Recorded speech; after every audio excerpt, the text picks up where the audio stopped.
If you asked me to describe myself a few years ago, I'd have said the steady one, the reliable one, the woman who never let the people she loved fall.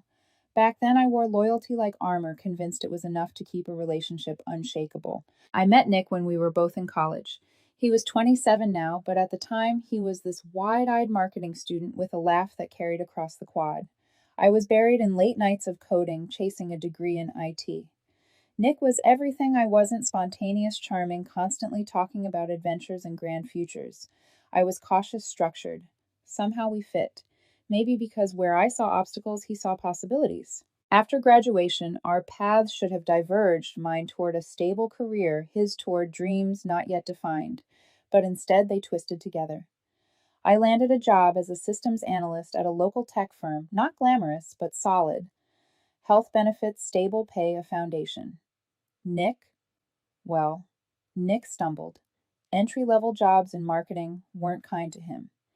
He hated the grind of cubicles and clocking in. I could see the frustration eating at him, but I told myself I can carry us until he finds his way.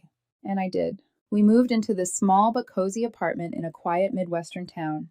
Nothing fancy, just 2 bedrooms, worn hardwood floors, and a leaky faucet we laughed about fixing. But it was ours. I covered most of the rent, paid the bills, picked up extra freelance coding gigs on weekends so Nick could have room to breathe to chase his passions. He started a lifestyle blog about travel and self-discovery, and I became his behind-the-scenes partner, proofreading his posts, setting up the website, even covering the costs of his camera and domain. I'd whisper encouragements like prayers. "You've got this, Nick. Focus on what lights you up. I've got us." He'd smile at me like I'd hung the moon.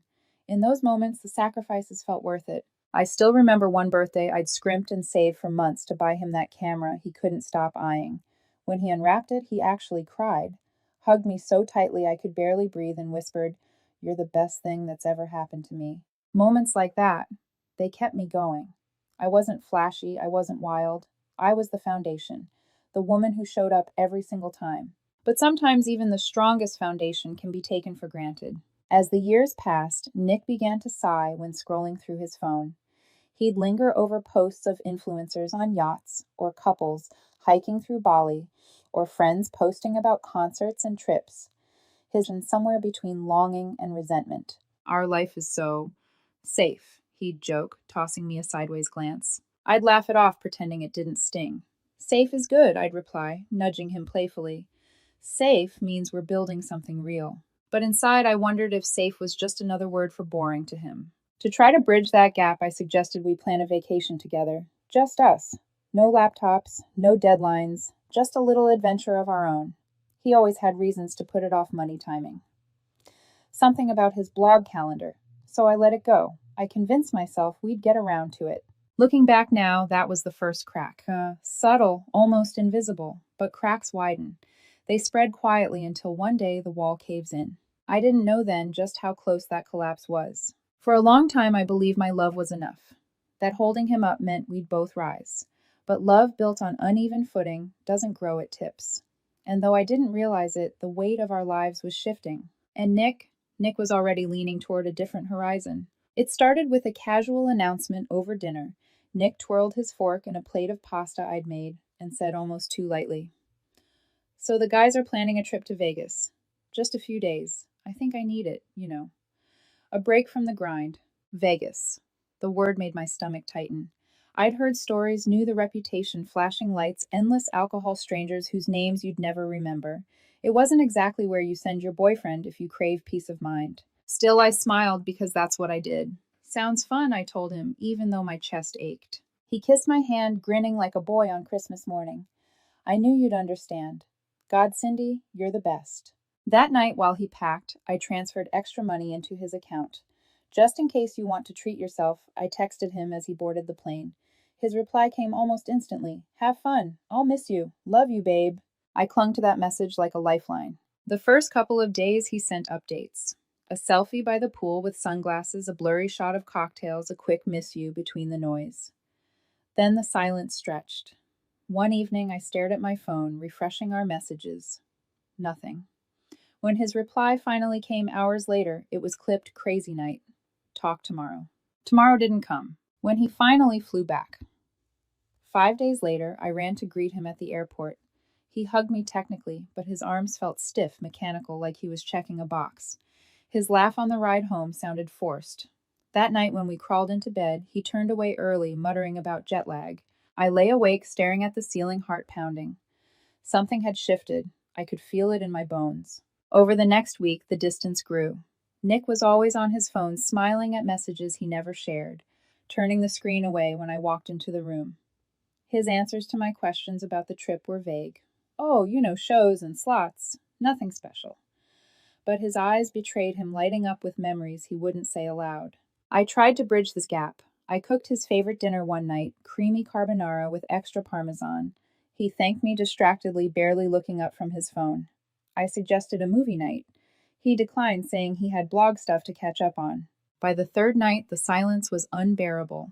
The sound of his phone buzzing on the nightstand as he showered cut through me like glass.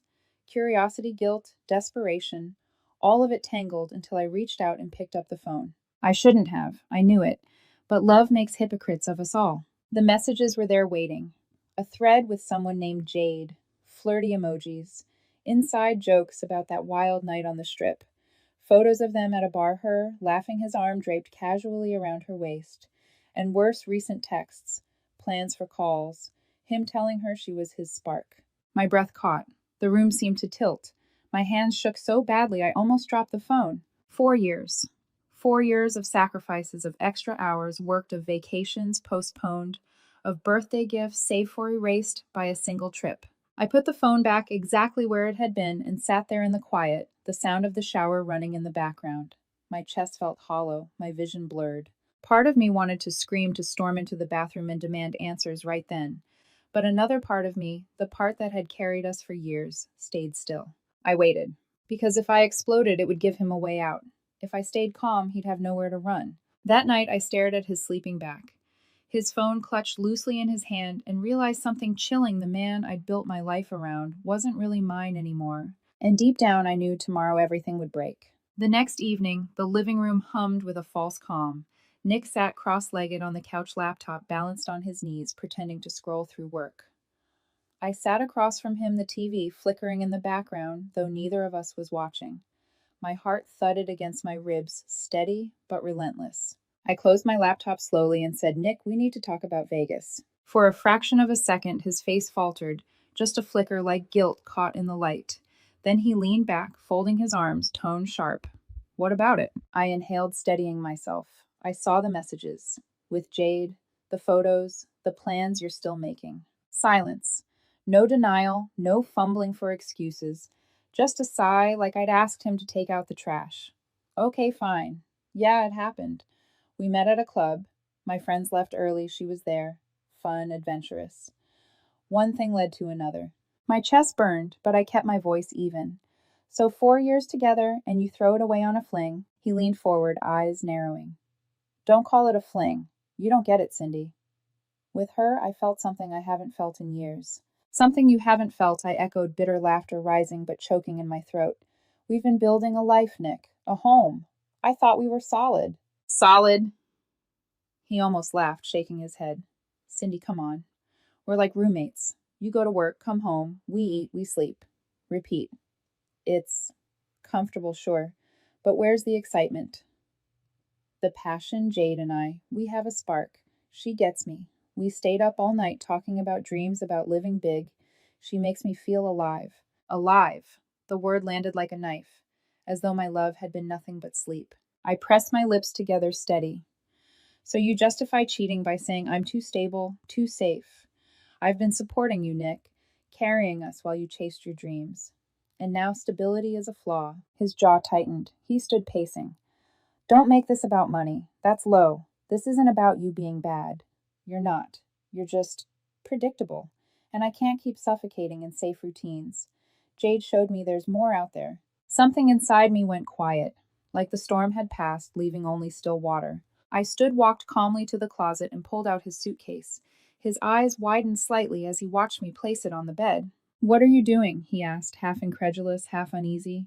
Helping you, I said, my voice unnervingly calm, even to myself. If you've already chosen this path, you should pack. Go chase your spark. He blinked. Maybe he expected tears pleading a fight. Instead, he watched in silence as I folded his shirts one by one, placing them neatly in the suitcase.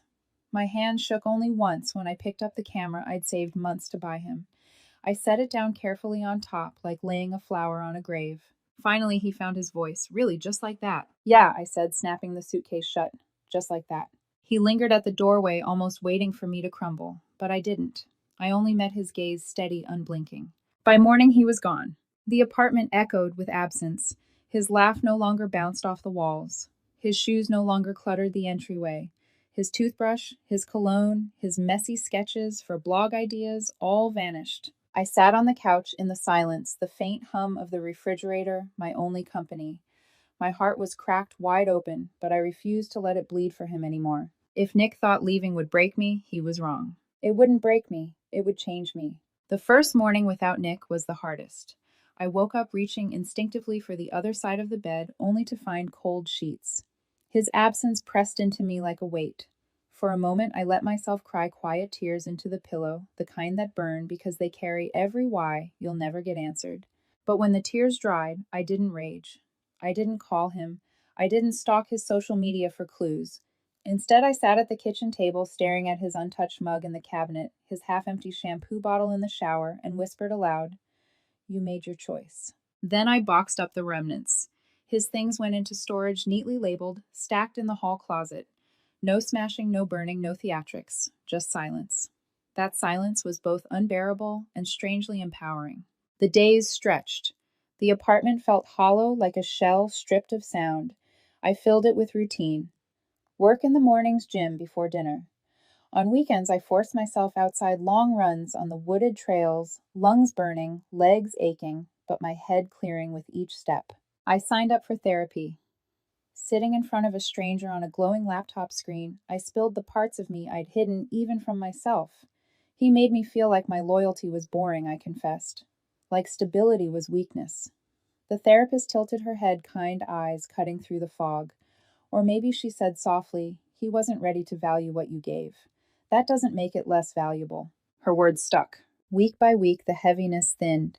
The knife wound in my chest became more of a scar, still tender, but no longer bleeding. I found strength in small victories, running an extra mile, cooking just for myself, and actually enjoying it, reorganizing the apartment until it felt new. At work, my focus sharpened. I volunteered for projects I'd once been too drained to take on. Within months, my manager pulled me aside. "Cindy, we'd like to promote you to senior analyst. Your work speaks for itself." For the first time in years, I allowed myself to feel proud, not for what I did for someone else, but for what I was building for me. Friends noticed the shift too. Over drinks one night, a colleague leaned across the table and said, "You seem lighter, like a weight's been lifted." I smiled, realizing she was right. Without Nick, without the constant responsibility of carrying another person's dreams, I could finally breathe. But in the quiet moments at night, when the apartment was too still, the unfairness lingered. I'd given years, sacrificed opportunities, loved him without condition. And he'd discarded me like an old sweater in favor of a new spark. Sometimes I lay awake wondering if he was happy, if his adventure with Jade really gave him what he thought he'd been missing. Those thoughts stung, but I refused to chase them too far.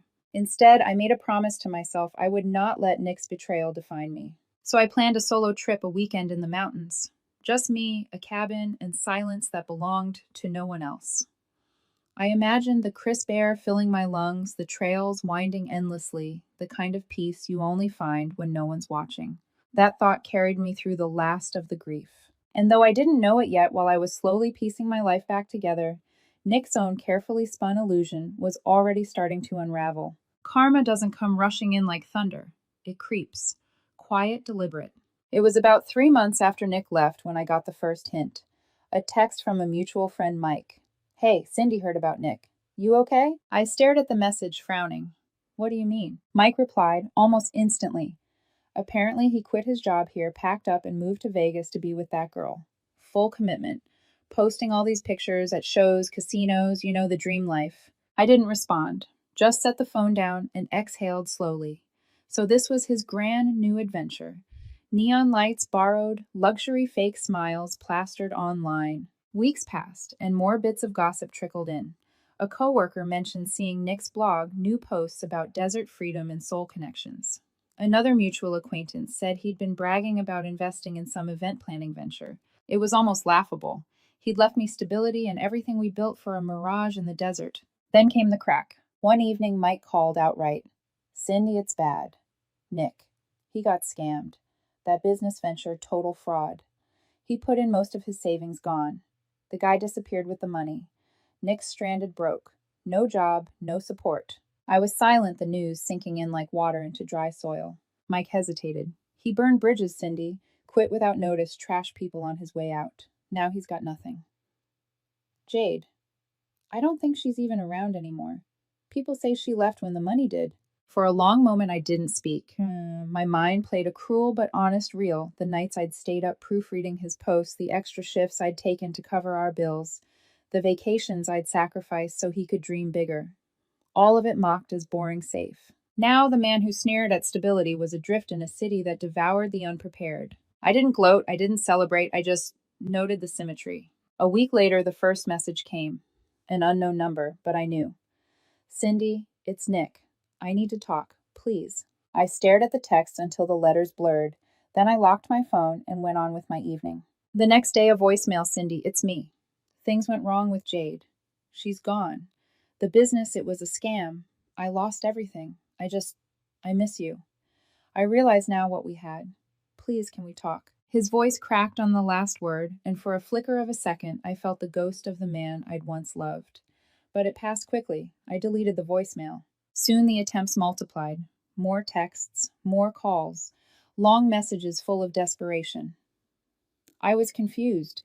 "You were the real deal. Vegas was a mistake." When silence didn't work, he escalated. His best friend Sarah, the same one who'd cheered on his Vegas trip, called me at work. "Cindy, listen. Nick's in a bad place.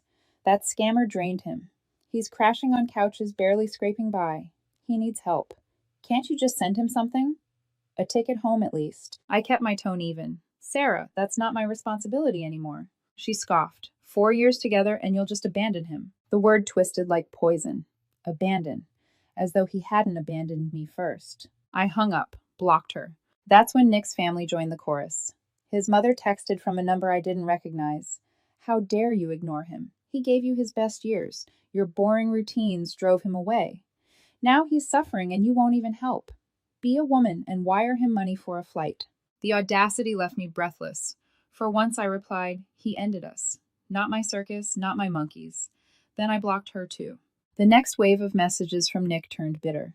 Late night voicemails snarled. "You're heartless. I gave you love years of my life, and this is how you repay me. You think you're better than me? You're not." But desperation always wins over anger. Soon the rage softened back into begging. "Please, Cindy, I'm broke. I don't even have money for rent. I know I hurt you, but you were my anchor. I need you." Each message only reminded me once I had been his anchor, and he had cut the rope himself.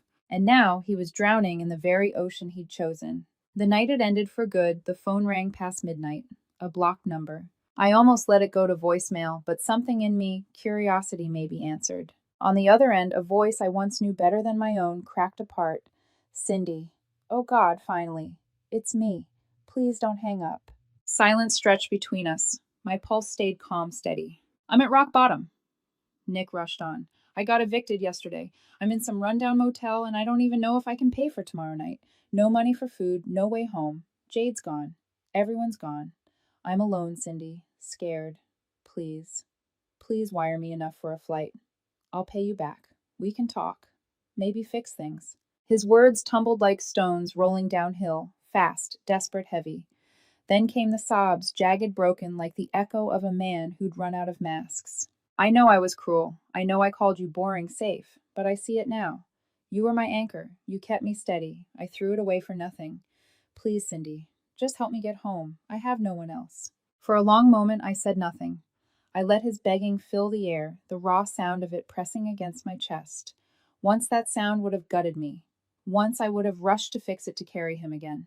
But not anymore. Because now I understood love isn't about being someone's safety net while they chase illusions.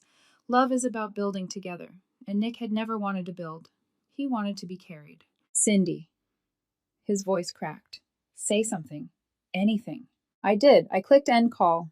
The silence that followed was the purest peace I'd ever known. The next morning, I changed my number, gone completely out of his reach. No more voicemails, no more texts, no more echoes of a love I had already buried. And for the first time, I didn't feel abandoned. I felt free. Life moved forward. The promotion at work became permanent, with a raise that let me upgrade the apartment. I bought a new desk, repainted the living room, filled the silence with music I chose. I even started dating again. Nothing rushed, nothing dramatic. Just someone who looked at me and saw stability not as a cage, but as strength. Sometimes when I run on the trails or sit with friends laughing over dinner, Nick flickers through my mind. Not with longing, not with bitterness, just distance.